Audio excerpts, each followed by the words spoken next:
So you're telling me that is what all was needed in order to awaken Lich? While it's perfectly fine that Lich is awakened now, I'm still a bit bummed out about one thing. This doesn't explain why Patri have Lich's face and voice in the anime. Why? I mean, come on. What? I know. Is it just because he's a fanboy or something else? Why does he have his face, and will he ever get the real face and his real voice back? I don't know, but I guess that's my only real complaint about this chapter. Other than that, it's pretty nice. The angry anime fan, the despair reviewer. First of all, Yami and well, Charlotte in Charlotte's body is surprisingly all right after Yami had created a black ball that is just barely keeping them safe. Note they are in there pretty tight, and which Charlotte is not so happy about. But it's actually pretty funny how the way she acts like this here is exactly the same kind of personality as Charlotte would, even Jamie lampshade it. But it's revealed that she had healing magic and is trying to heal Jamie's arm.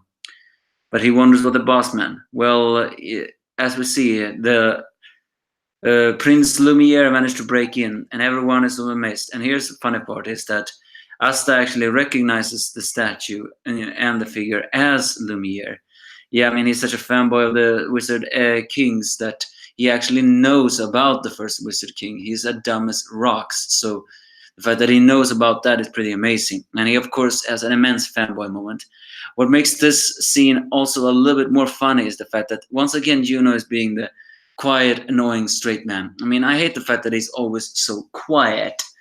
And I mean, but it is to contrast how Asta is. Again, Asta is the loudmouth, hot-blooded, and the passionate guy.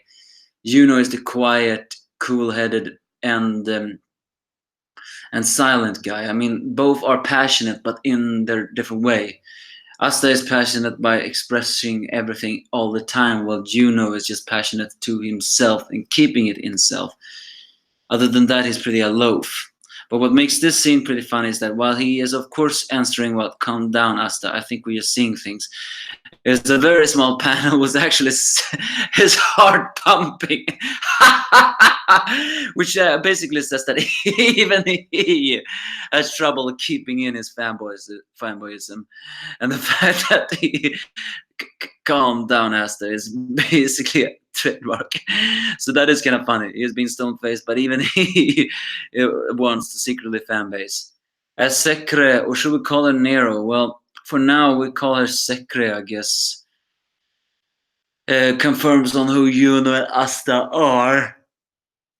The thing is that Lumiere do not recognize them. I mean, he was sealed away by Sekre, so if there is a connection to them, he wouldn't know them. But Asta have a feeling like he feels that Sekre is familiar. Well, she is. But before all this, they immediately go to Lich's side where it's revealed that Sekre's magic has actually evolved. It was called a useless ability, open and close things. But thanks to Prince Lumiere, they explore the limits of the magic and what can it be done to make it better. And now she can unseal trapped souls, because it turns out that the reason why Lich's um, body is like it is because of the after effect of the forbidden spell, despite being reincarnated, meaning that his soul is trapped inside that body and cannot fully awaken. But by using Sekre's sealing magic, she can unseal the forbidden after effect and unlock any seal on anything, thus truly awaken Lich. I mean, it's kind of strange, but this just shows how much Lumiere was creative in the way of thinking.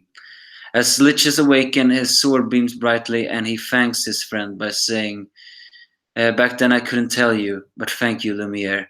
The two best friends are once again reunited, as the devil can only mock the touching reunion.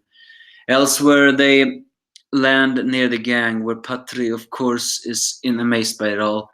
And here, Lich does confront him about many different things. It's the fact that he says that 500 years ago, he was the cause of many people's despair because he hurt them in his own despair.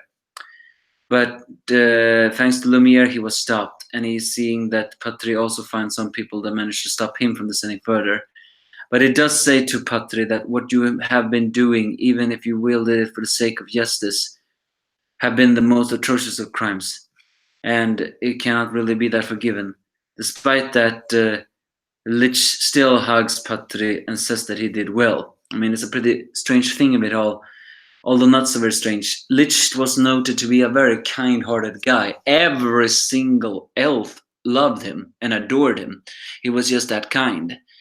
So, I mean, he's basically saying here to Patri that, as the demon said, the elf, no, sorry, Lich never wanted the destruction of the human plan. So what he is saying here is that he understood why Patri did what he did, but when he did, he created more grief just as soon, the exact same grief that his people went through, meaning that that is not justice, that is a crime. But I think he says that he's saying he did well because of the fact that he could rebuild his body, reawaken him, and everything else. So despite the crimes, he did bring back the elves in a way. So he is proud of that for that, but he is not proud of what he had done to do that. But he did well. With that, the two best friends of Lich and Lumiere enters the scene, and they immediately show why they were one of the strongest people ever. As it turns out that Lumiere can also use the mana zone, and combining that with Lich's sword magic, which is called Origin Flash Multi, in which he can reflect attacks, they are spreading their influence and destroying the forbidden magic. But the demon here says that they took in the magic of this world and scattered that world's magic, and it seems that they have taken influence from the other world, which seems to imply that this seems to imply that once this arc is over, we may be able to dive into the dimensions or dimension, because this mana magic is from another world, meaning that it's a very dangerous one that may plague them once. But by spreading their light mana and combining with their soul magic, they are destroying it, and they are reflecting it and working so fast that the demon cannot talk too much or too fast.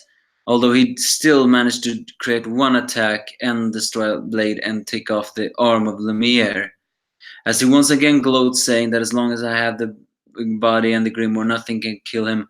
Asta gets sent flying by Juno, saying that this is not over yet. But of course, Lich and Sekre realizes then that with anti-magic they may be able to stop.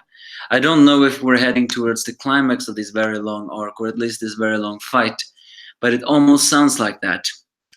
All the best fighters are in place, and now Asta seems to imply be the only one who can truly defeat the demon because of his anti-magic.